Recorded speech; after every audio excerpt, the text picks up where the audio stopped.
2.5 years ago, my first grandchild was born. His name's Maxwell Jude. And my granddaughter Delilah, we were blessed with quite recently. And both of their life moments made me think about my moments. Because I want to see them grow into young adults and not sitting in some rocking chair, but with my own life having vitality, purpose, passion. And this desire has led me on a journey of how to age healthy. I'm exercising more, eating better, sleeping better. I've stopped drinking alcohol. And I know I'm not the only one making the most out of life. This topic also touches upon many people out there who care for people that are aging. And in fact, it matters to all of us. Because the one thing that we have in common is we're all getting older. What are you going to do with that time? Think about it, you're living longer. Our challenge now is, how do we get you to live longer and live better? How do you cash in that longevity dividend? Today I'm privileged to have Dr. JoeCoughlin, founder and director of MIT Age Lab. Dr. Joe, as he's fondly known, is a pioneer in the field of aging. He challenges conventional wisdom. He explores the intersection of global demographics, technology, and changing behaviors. His best-selling book, The Longevity Economy, I consider a must-read. Start thinking about a 100-year life. What does that mean? Old age is made up. He's reshaping how we view aging longevity. He's named one of the 100 most creative in business by Fast Company, recognized as one of the 15 world minds, senior contributor to Forbes, writes for MarketWatch and the Wall Street Journal. Dr. JoeCoughlin has served on advisory boards for numerous global firms and appointed to the White House Advisory Committee on Aging. This is Chatter That Matters with Tony Chapman, presented by RBC. Dr. JoeCoughlin, welcome to Chatter That Matters. It's great to be here, Tony. Thank you so much for having me. I just fawned over your resume, but then I saw a video of you this weekend. Coming on stage, you didn't look like an academic. I'd pattern you more after Mick Jagger. and there's 35,000 people and the stadium was rocking. Yeah. Now, how does a PhD from MIT hold an audience like that? And how did it feel to be talking to that many people? I had the benefit of having many, many good professors that indeed were academics. I would even argue far better than I. But they were always able to mix, if you will, information and entertainment, education and entertainment together. Because if we all think about the teachers that we loved or professors that we really liked, they made learning fun. And I think, the way you get a crowd rocking is that you've got to deliver far more energy than they ever anticipated, and to show that you are even more interested in the topic than they could be. But now that they see that energy, they should be. Now, there's a fine line between sort of that level of engagement and making sure they walk away being enlightened. What are you hoping that they took away from your talk that they maybe shared over a dinner table or on a social media post saying, something happened today that changed my life? Yeah, I think that one of the things I'd like people to take away from, particularly an audience of financial professionals and frankly the rest of us as well, is that longevity, not necessarily aging, but living longer, changes all your assumptions. It changes what you think are appropriate life stages, the what and the where, in many cases, the when and how. And it really requires a whole new look at life. It's not just about living longer.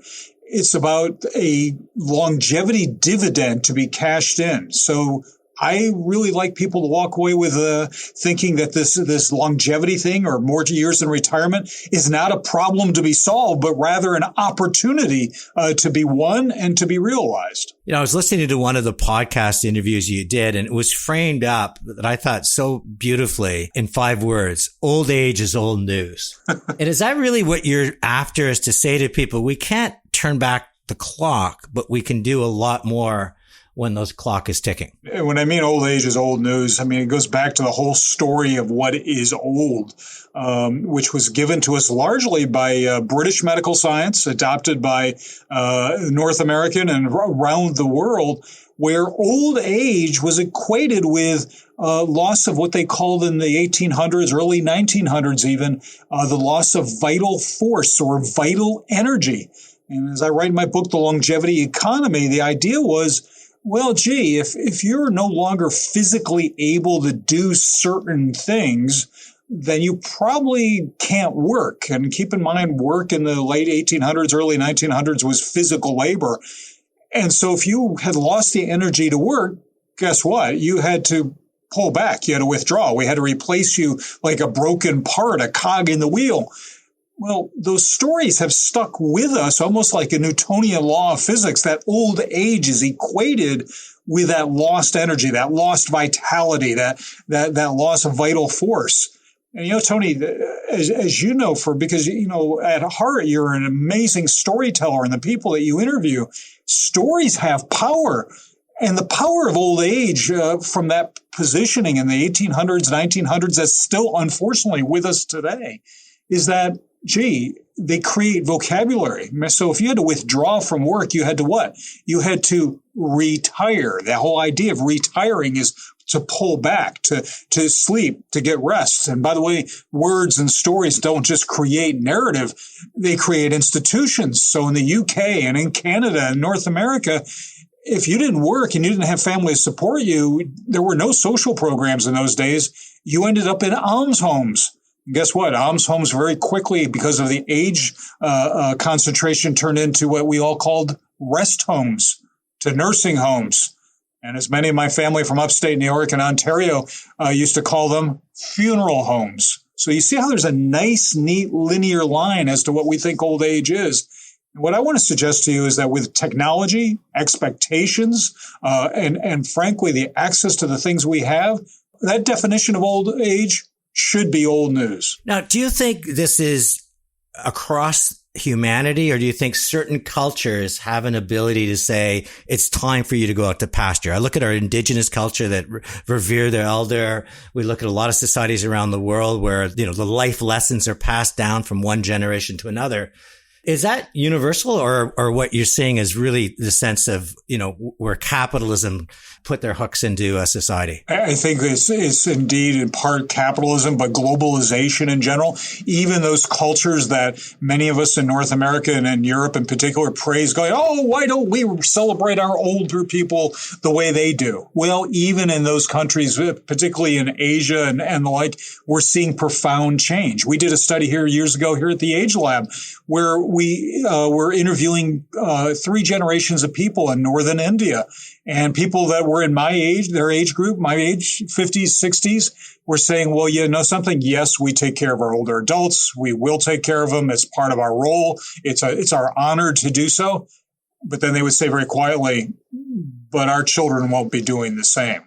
You see, even indigenous people that revere their elders, again, their work was different as well. Work today is not as much physical labor as it once was. I'm fascinated because my podcast is about human journeys and people overcoming circumstances to chase their dreams. And very often when I see somebody shine the way you're shining and bringing this kind of thought leadership, something happened along the way that made you become completely fascinated in this subject, that you wanted to be part of shaping the narrative going forward. Is there anything from your background that led you to this, the fact that healthy aging is something that matters most to you? Sometimes that shine is off my bald head, but we'll take it in the meaning that you gave it.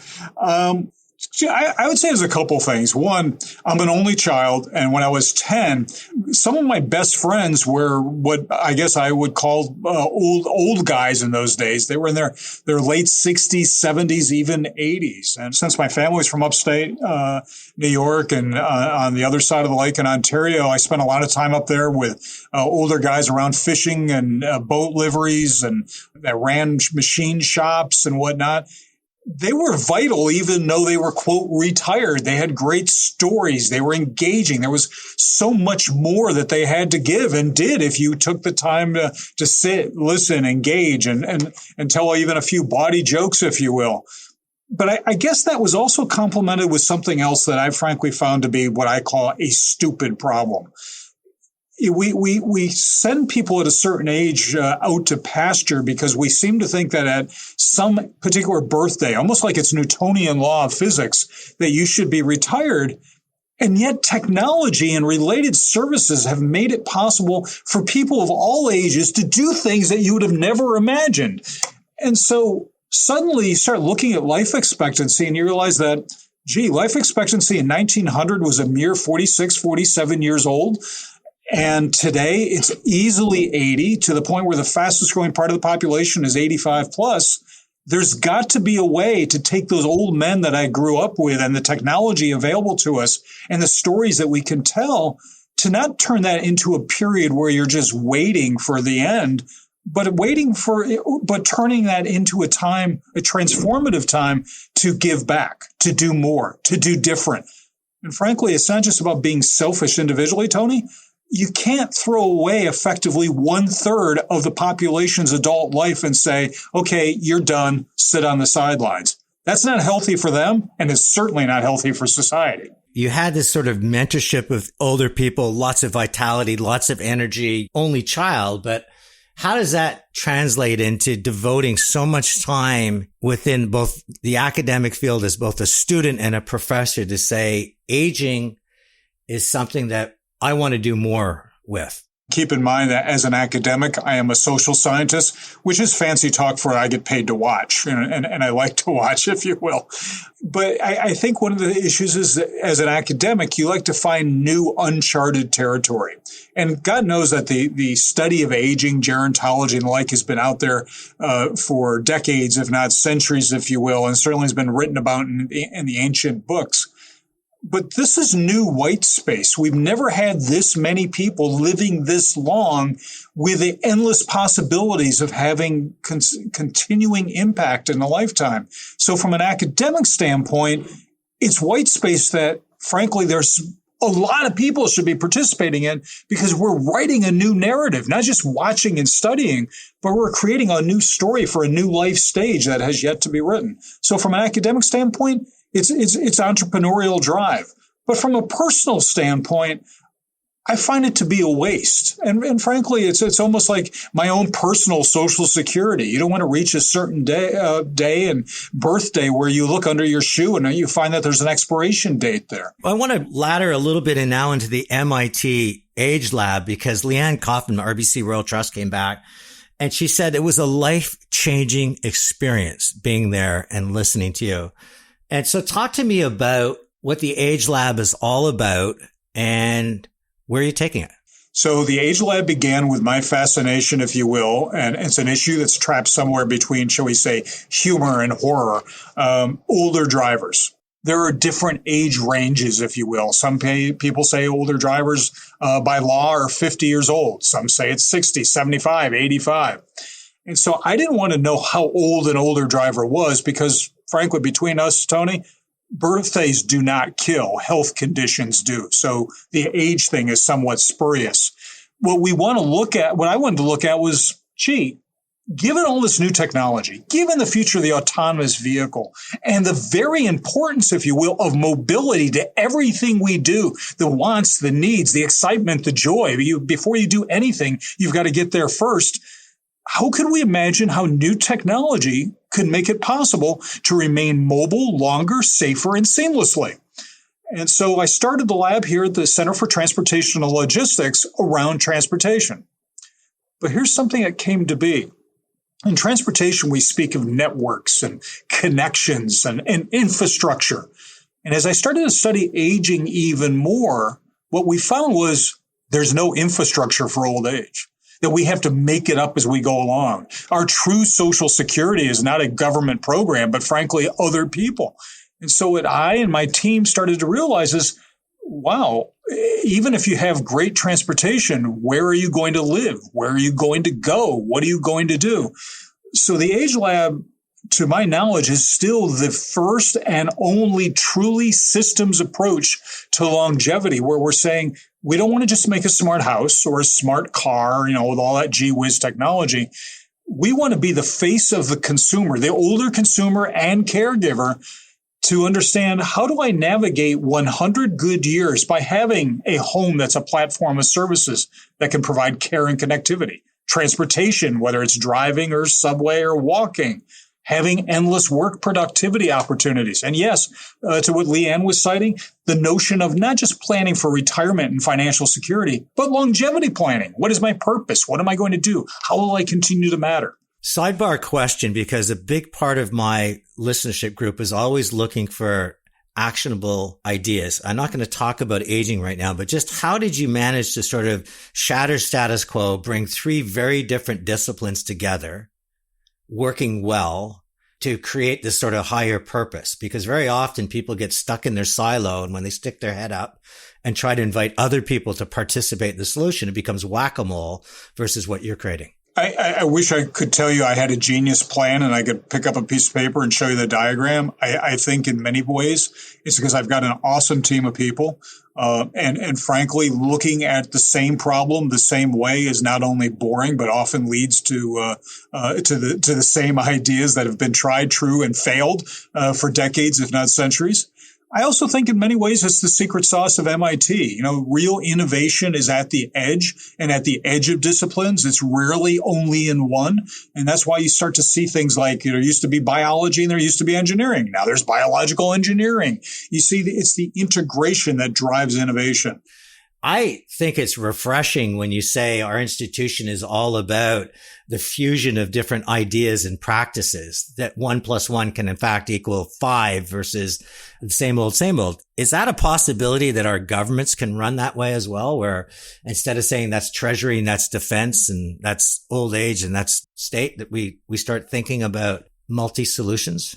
The challenge is that government is defined, institutions, whether, by the way, it's government or business or even nonprofits, institutions are created based upon the problems that existed when they were created and largely the set of solutions that were available at the time they were created.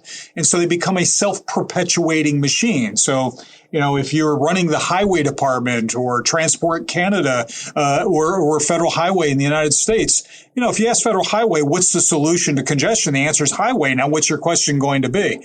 And so having those integration points becomes profoundly difficult because the institutions are based upon old rules.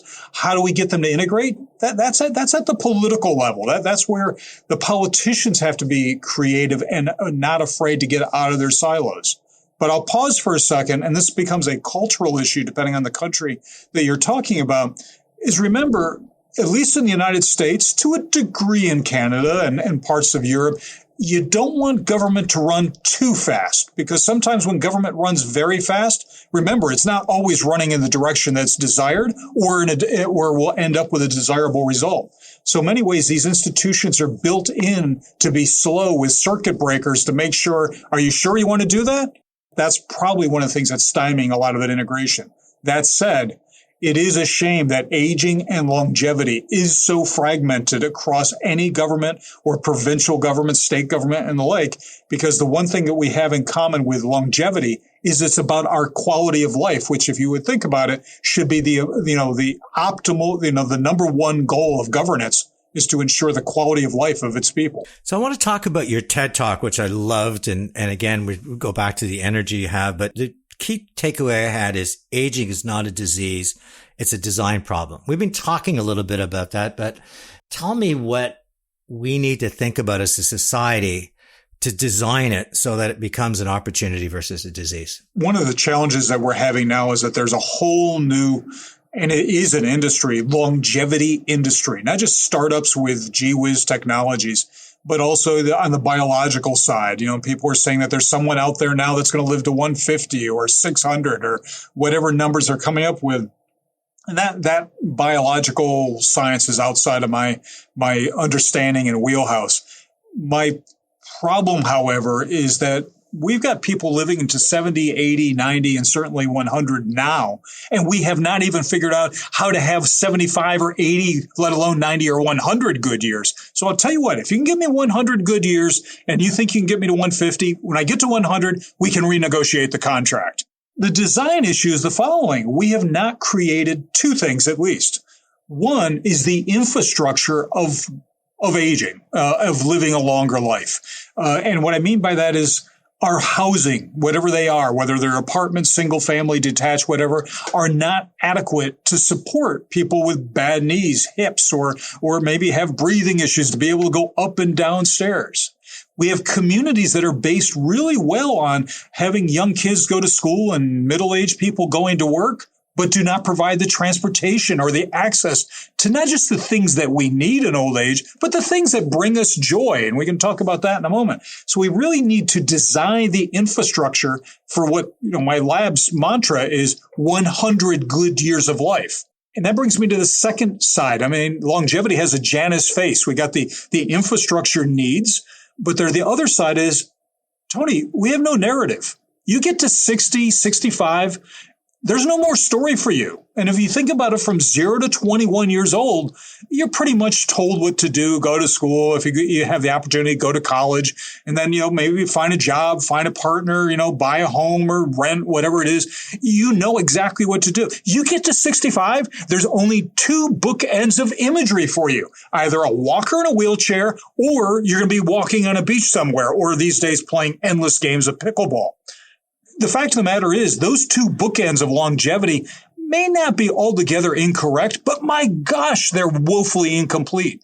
So between the infrastructure and the chapters of longevity to be written, this is the new challenge, not just for families, not just for communities, but for society writ large. You've got 1/3 of your adult life, and we've got no narrative and nowhere to do it. And how do let's talk about Longevity Economy, a fascinating book. Was part of your motivation to let people know that there's good business in creating this infrastructure? Yeah, because look, the Age Lab is entirely funded by industry. And in part, I made a conscious decision on that. One, because of speed. I wanted to get things done. But also, if you could create a market imperative, think about what the marketplace does. Both on the positive and the negative side. It creates a consumer economy. It writes stories to make you want to do X, Y, or Z. What you really want to think about is the longevity economy was a statement that I wanted to make, that the Age Lab and my colleagues wanted to make, which is that we could use market forces, not just social forces and not just public policies, to change this narrative of old age. As I was saying to you before, that narrative was created in the 1800s, early 1900s, and yet 150 years later, we're still sticking to it. So yes, it was to show business their ignorance for not picking up this incredibly large market, not just fastest growing, but frankly, that's where the money is. I mean, Tony, you probably picked up the third largest economy in the world after the GDP of the United States and China is the 60 plus worldwide. And by the way, in North America, the 50 plus make upwards of 60 to 68% of discretionary income, but only get 2 to 3% of the advertising dollar. So as a result, basically, we're invisible. At a certain point, we become invisible, and then business wants to know why we don't buy anything. Well, guess what? A, you're not talking to us. B, you're not making anything we want. And C, you haven't given me a storyline as to what to do next. It's interesting you say that, because I spent my entire life in advertising and branding. And I found that anytime people wanted to go after this age group, it was always showing them underneath an oak tree.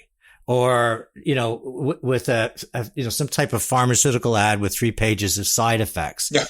How do we turn aging into positivity and possibility versus where I see it very often is sort of negativity and a growing demonstration of impossibility? By the way, the other image I'll throw out there is the constant, the ubiquitous photos of the same couple, the guy with a full head of hair, you can tell I have an issue there, with a full head of hair, holding hands, presumably with his wife, walking down the beach. No one knows where these people came from and where they're going, but they're on every photograph you can imagine when it comes to retirement.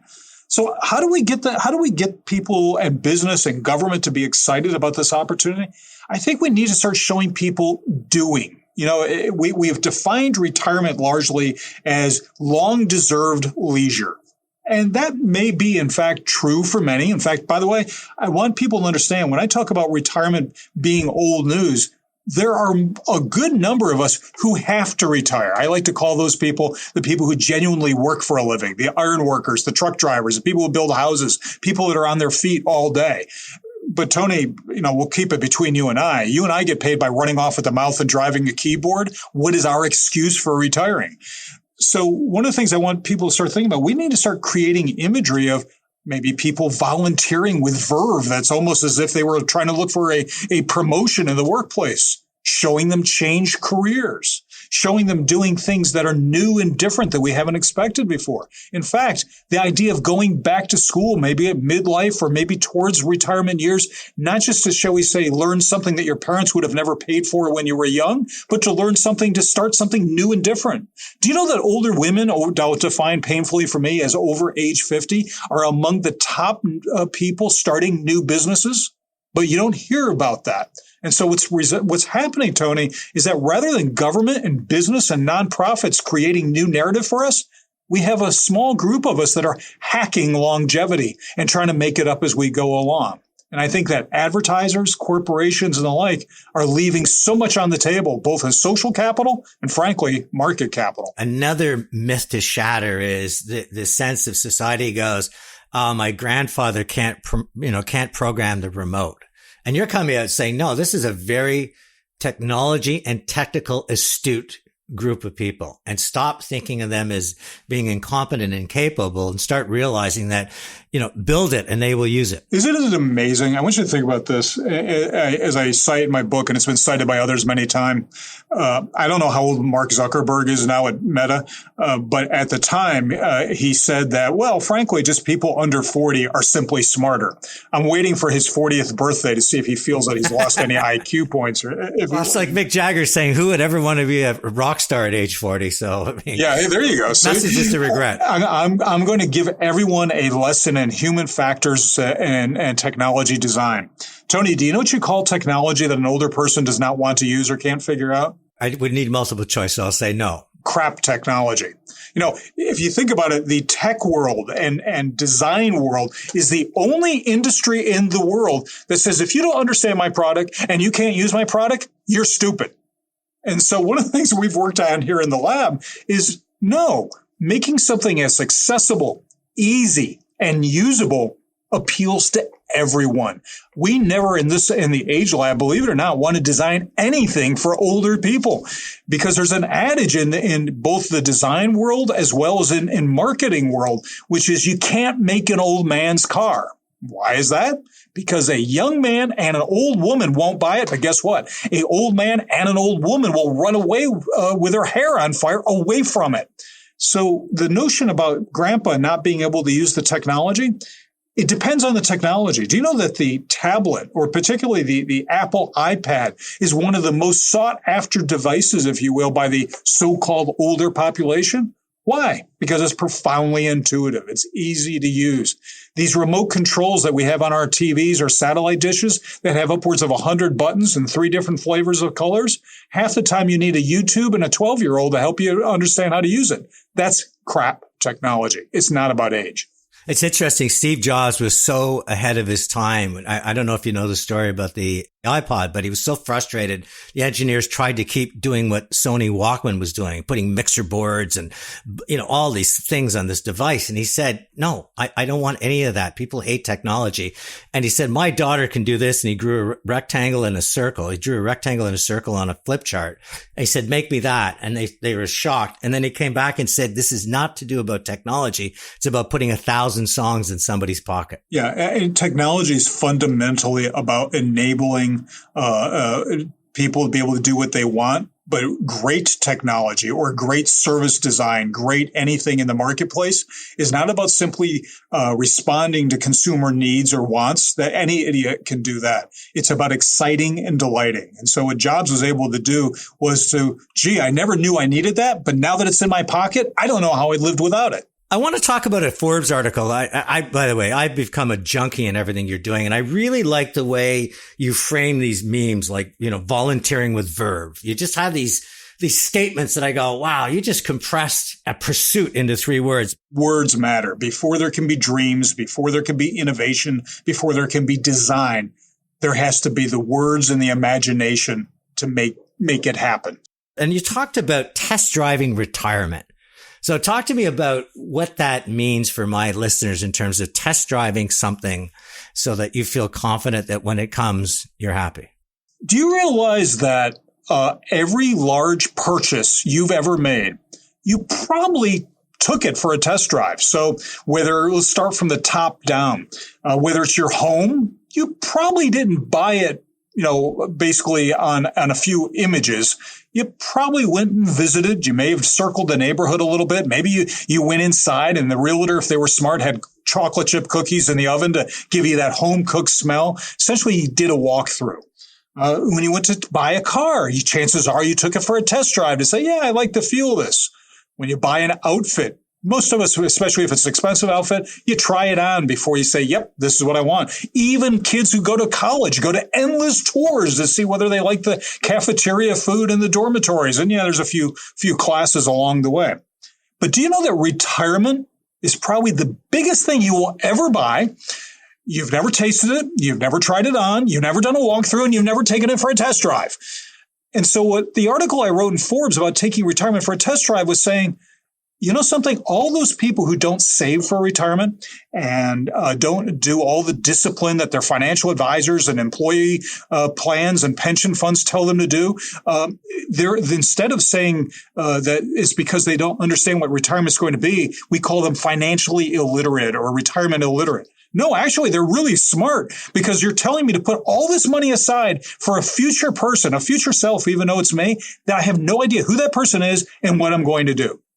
And so what I suggested to people is like, okay, if you want to age in place, fine, take a test drive. And by the way, COVID was probably the best fire drill for retirement for many of us. It's sad to say that because although most of us will say we want to travel in older age, okay, fine, we couldn't travel during COVID. But guess what we found out during COVID and pandemic lockdown? We found out a couple things. One, all those hobbies you thought that were going to keep you occupied forever didn't. You found that you could only paint the spare bedroom 2 or 3 times before you got bored. And by the way, your significant other got tired of seeing you significantly 24 hours, 7 days a week. And so maybe staying home a little bit to try that aging in place, or if you have a place in Florida or, one of the traditional retirement zones, maybe another way would be to, if you can, rent a house, maybe for a week, 2 weeks, 3 weeks. If you got it, if you can do it for a longer period, but don't do it during the vacation season. In fact, don't go to the cafes as much. Don't go walking on the beach as much.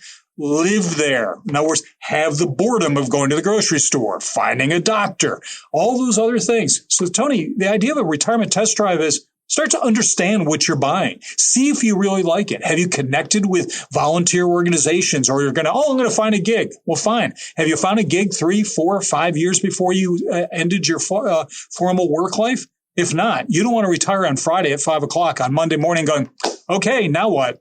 Well, after about a year of Viking cruises and norovirus on large cruise ships, pretty much you're probably going to want to, do something else. You need to find out early. Why is it that we know this stuff is so important, but we never make it urgent? Well, I'm not entirely sure that people are that aware. Before there's action, there has to be attention. And all of us, and this is not an indictment, it's just the nature of life, are so caught up in the now and so busy and the like that it's hard to imagine 10, 20, 30 years away when you're probably thinking to yourself, I don't even know where my kids are in the next 10 to 20, 30 minutes. So in part, it's that. But I'm going to go back and frankly, I'm going to blame public policy and business and social narrative. People will follow the bouncing ball if we give them a line and a story to follow. We don't have people having much difficulty in saying, well, maybe I should find a spouse or a partner, or maybe I should start prepping myself for college admissions. They seem to do that naturally. Why? Because there's institutions and people and story. We don't have people, institutions, and story for retirement. Yeah, we have it about saving money. But even if you have the money, and even if you have a place to live, if you don't have all those things that excite and delight, frankly, you can have financial security, 3 square meals a day, and 24/7 healthcare. You know what you can call that? Prison. Because without all the other things, that's not quality of life. And you spend a lot of time talking about the importance of women in shaping the future of aging. You cited earlier that the largest cohort of entrepreneurs are women 50 plus. Talk to me about what you're learning and why does it matter? So yes, I write, I think it's chapter 3, the future is female, if you will. And my wife and 2 daughters, they often accuse me of doing the science of the obvious. But, think about this, we often think about men as, quote, being the breadwinner, and that's becoming less and less common. But the thing is that women overwhelmingly worldwide, across cultures, are the chief consumer officers of the house. They make the majority of decisions when it comes to home improvement. They overwhelmingly make the majority of decisions when it comes to healthcare. Who's the doctor? What's the medication? Where we're going to go? How, when Dr. Mom dictates when you are sick and when it's time to go to the hospital and whatever it might be. And they also make all kinds of decisions around finance and buying cars and the like. But here's the thing. Women also live longer. They are also more likely, despite what young men might think, to be the number one caregiver. After your spouse or after your partner, the oldest adult daughter is the most likely to be a caregiver. In fact, here at the Age Lab, we have a global panel of caregivers trying to understand what people do to provide care for loved ones. So she lives longer, she makes the majority of consumer decisions, and she's providing care. She is the linchpin, indeed the catalyst for how longevity is going to play out in the future.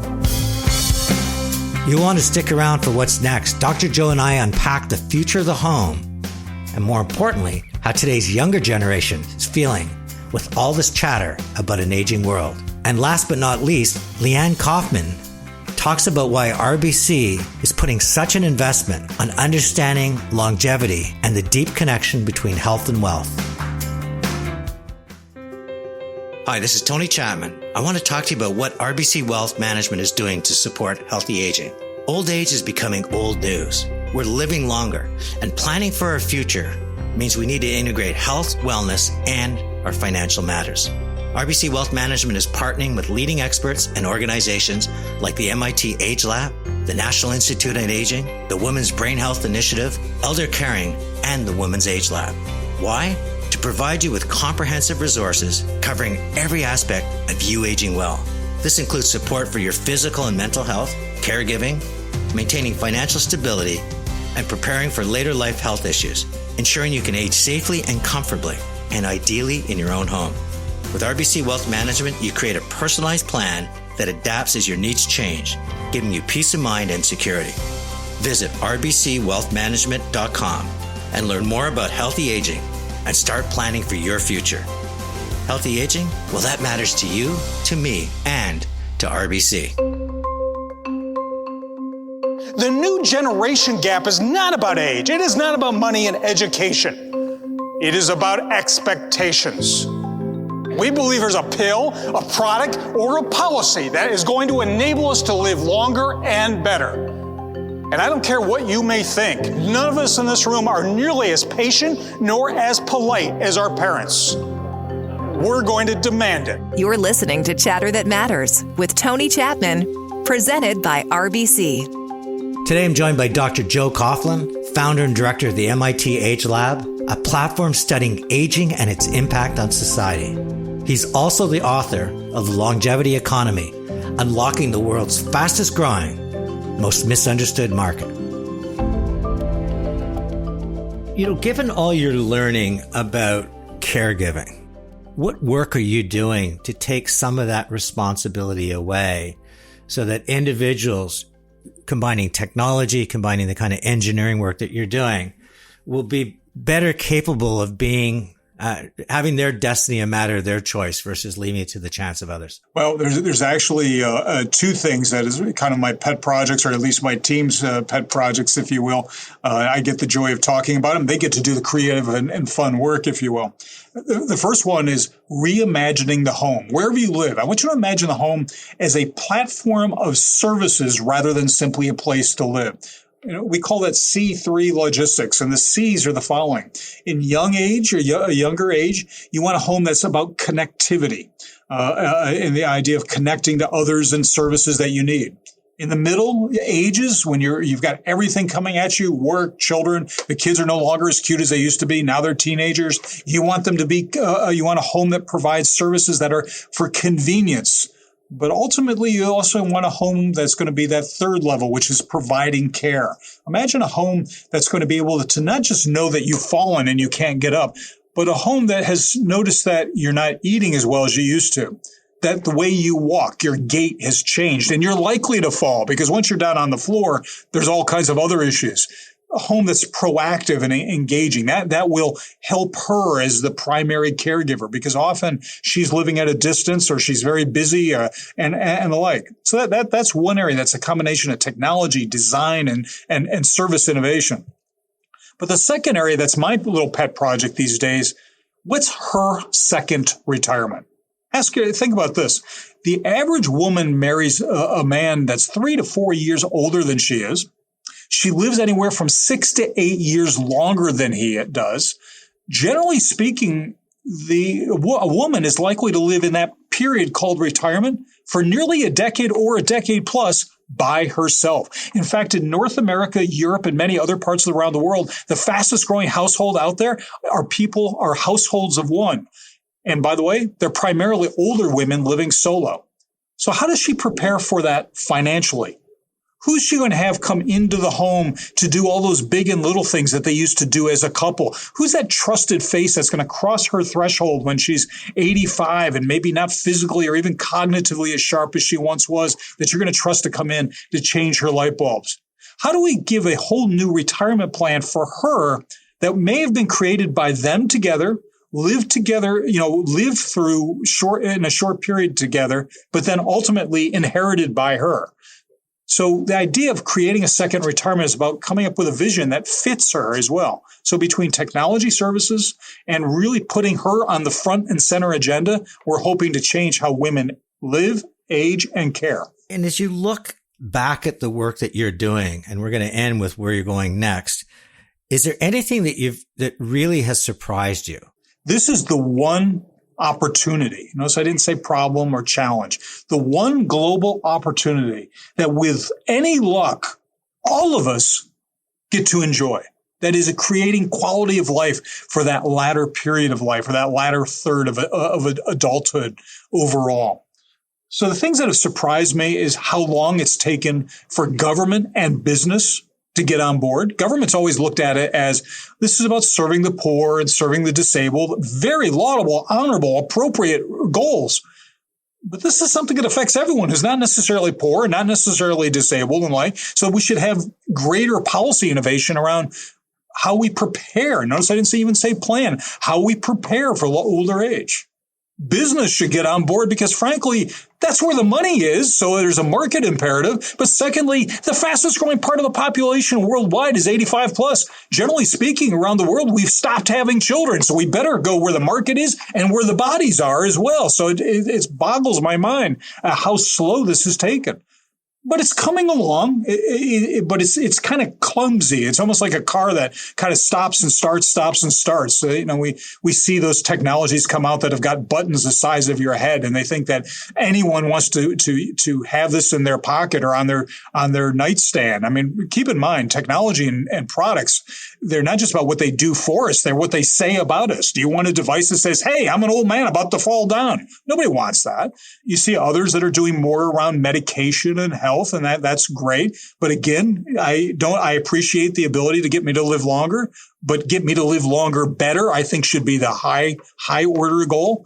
And then third, something we spoke about earlier. This is not a medical issue. This is not just an engineering issue. It's not just a gerontology issue. It's a life issue. So that means everybody of every discipline and every market and policymaker should be involved and say, how do we create this new frontier? We invented adolescence. We invented childhood. It's time to invent what this period of lighter life is going to be. And we have a lot to do. Are you looking at all, you mentioned earlier when we're talking about some societies, really revere their elderly, you said, yeah, but the younger generation's not necessarily stepping up. What about the pushback? The younger generation is going, you're going to take so many of the resources I need for education and healthcare and my life and devote it to keeping these people living longer. We're already seeing some blowback where, why are you staying in your house when I need a house? Is there anything that you're looking at from that point of view that creates a narrative so that younger people know that this is a problem or an opportunity for all versus isolated to the people that have always controlled the ballot box? Tony, I guess the only thing I would say is that it's short-sighted on both older people's part and younger people. Older people, we need to start socializing us at a young age to prepare for 100 good years, not to assume that family was going to be there. We did a study here in the Age Lab, if you will, that showed that the majority of people that we surveyed, at least in the United States, believe that their spouse or their adult children would care for them. The next question is, did you have the conversation to tell your spouse or your adult children that you're expecting that? The vast majority, no, I just expected that, which was kind of a little bit of a shock. But here's the part that I would give younger people a little bit of a hard time with. We have to invent a society that supports us across the lifespan. Those resources that you claim those people are taking, guess what? With any luck, you will be those people. You will be in those roles. You will be on those tax rolls. You will be getting those benefits. So be careful, because those people, they are us. Every time I listen to you and read you, I see someone that has passion. I see you looking, there's 1,000 doors I could open tomorrow and go down because this is such an opportunity.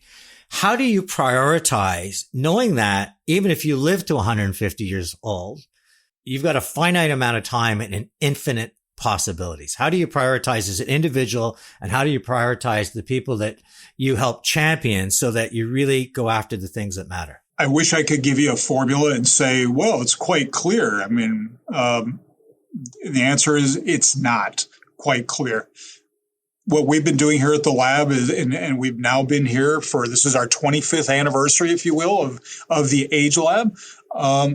And what we try to do is to try to touch those systems and technologies, if you will, that we believe are most likely to have a near-term impact on the quality of life of caregivers and older adults, if you will. So transportation was a clear hit. It's always on the top of everyone's agenda. It's something we need. We all live in a home of some sort. The future of work that needs to be changed. So in part, it's proximity. What's going to have the impact in the near term? And, you know, the lab is entirely funded by outside funding. So it's also a matter of where is the funding to be able to get something done. And we want to do great academic research. We want to change, you know, the thinking in the area, but we also want to see our work, not just in the laboratory, but I want it in your living room as well. And so how do we work on things that can get out there, presumably in my lifetime? That's why, in fact, Tony, you know, my most recent book that's coming out later this year with my friend Luke Gioquinto here in the lab, it's called Longevity Hubs.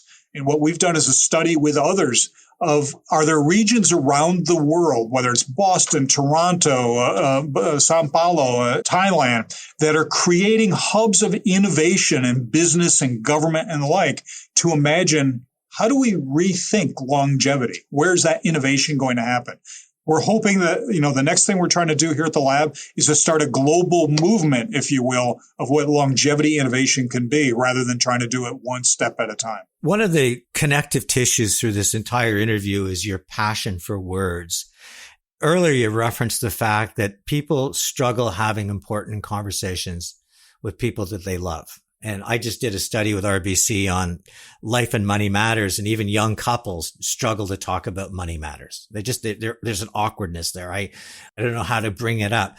Is there anything you're doing to encourage people to have those conversations so that they know that their children will be in the corner when they need them to be, or that the money that they're putting aside for retirement is going to go for their longevity versus necessarily, you know, a gift to their children? I'll give you a two-part response, Tony. Is one, we just finished literally a month ago a study on the words people use to describe life after work. Notice I didn't use the R word, retirement, because then you get all visions of pickleball and beach walks. And we asked them, can you give us just 5 words to describe what you think life after work is going to be? And keep in mind, the average, at least in the United States, the average American has a vocabulary of somewhere between 32 and 35,000 words.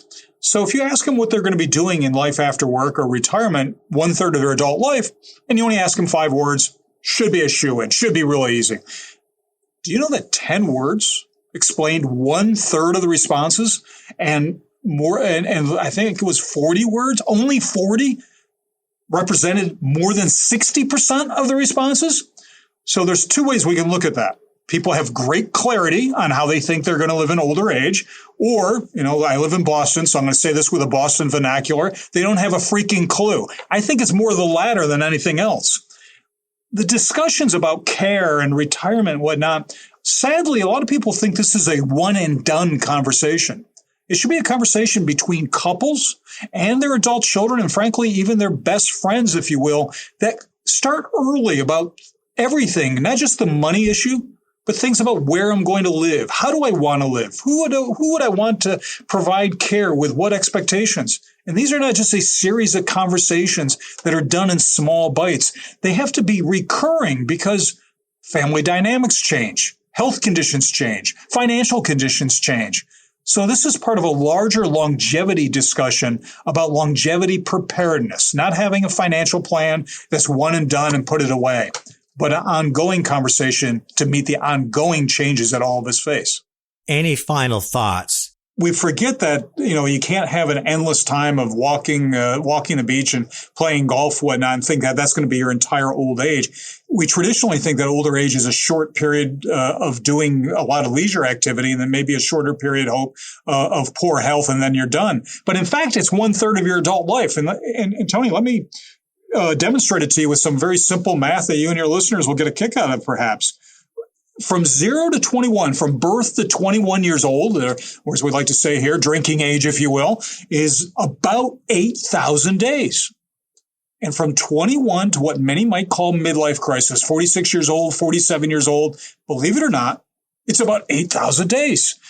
And you're probably starting to get the algorithm now, but from 46 to 47 to 65, that near Newtonian law of physics of retirement is 8,000 days. But here's the thing. Across North America, Europe, Asia, and many other parts of the world, including Australia and the like, the fastest growing part of the population is 85 plus. And guess what? 65 to 85 and change is 8,000 days. So if I take 0 to 21, we'll call that childhood, and we'll gently push that off to the side. You're no longer planning for this thing called retirement that's a short walk on the beach. No, you're planning for 1/3 of your adult life with as many challenges and opportunities and changes, if not more, than you had in those other thirds. Dr. Joe, I always end my podcast on my 3 takeaways. And the first one that I think is universal, one of the great lessons I've learned, is before action and intention, you need to have words. Words matter. Words that animate and create this magnetism that everybody wants to be part of. And I love how you use words like volunteer with verb, woefully incomplete, test drive retirement, because to me, it creates an itch. It makes me want to explore and learn more. I think that's wonderful. The second one that I really enjoyed, this concept of test drive retirement, the fact that we test drive anything major in our life, but somehow or other, we just meander and wander into retirement. And sometimes it's not even in our control. We just suddenly realize that we've been let go and we have no plan B. And I think it's really important. And I love what you said about COVID. In many cases, that was a fire drill. And we really opened our eyes to the fact that a lot of things that we fantasized about, once we experienced it, wasn't right. So I think it's really important. And the final one is just this sense of what is what was. And the sense of status quo is just really because how we've approached things and how we've been so focused within our silo that if traffic congestion is the issue and you go to the highways, they'll say build more highways. I just think that these 3 insights all ladder into what I adore, because I can imagine you, that young kid hanging out with these 60-year-olds, seeing their energy, their vitality, their storytelling, people listening to each other, laughing, engaged, feeling purposeful, enjoying their day and enjoying their moment. And then as you started moving through life, realizing that that was the exception versus the rule, and you plan to change that. And for that, I am eternally grateful. And I know that anybody else, well, practically everybody else, because we're all aging, should be thinking the same. So thank you for joining me in Chatter That Matters. Thank you so much, Tony. It's been a delight.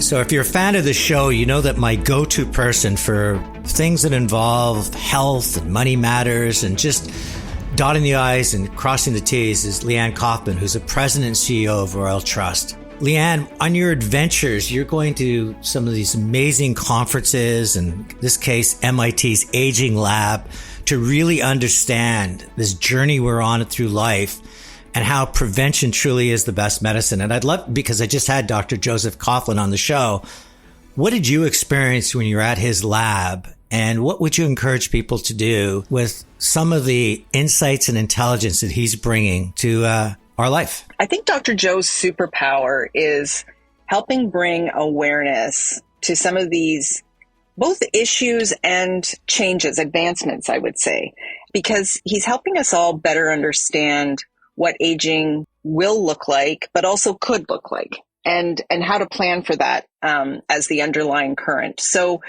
there's fascinating stuff happening on the technological front to support people as we age, or the money side of things, thinking differently about retirement, thinking about purpose in retirement, and how are we keeping our mental selves feeling active and fulfilled and avoiding loneliness. There's a lot of layers of complexity to the work that Dr. Joe and his team at MIT are doing, but it's also valuable to us as Canadians and to our clients at RBC. Leanne, a lot of what you're talking about is common sense. A lot of what Dr. Joe's talking about is common sense in terms of life and money matters. And most of us know they're important, but we don't seem to make them urgent. What do you think we should be doing so people prioritize this and say, this has to be part of my day-to-day versus something I put off for many days away? I think just talking about it and putting it out there, making it commonplace and demystifying some of it, making, when we talk about money and we talk about late life, those are sometimes taboo topics. So let's take away the stigma from talking about them. People weren't used to wearing seatbelts, and who gets in a car and doesn't automatically put on a seatbelt now? Do you think that's a role for an advisor to help people have these conversations? Because all the data that I'm reading when it comes to money matters is that people know we need to have these conversations within our family, with our partner, but we often avoid them because they're awkward. Is that something we should be thinking about, maybe facilitating some of these conversations or providing some tools where people can break the ice and really get beneath the surface and talk through this stuff? Yeah, it's certainly something we're focused on at RBC, because we can see how we can add value to that conversation. So it's not something traditionally that your financial institution or your investment advisor would be talking to you about, but it is inextricably linked with wealth, and it's about goals and how you're going to live and the things that matter to you. And so it needs to be part of a broad, holistic conversation. Leanne Coughlin, always a pleasure to have you on the show. Keep sending guests my way, because each and every time they seem to do some wonderful numbers, and I just absolutely learned so much from Dr. Joe. So thank you again for thinking of Chatter That Matters and finding the time to join me on the show. It's always a pleasure, Tony. Thanks. Chatter That Matters has been a presentation of RBC. It's Tony Chapman. Thanks for listening. Let's chat soon.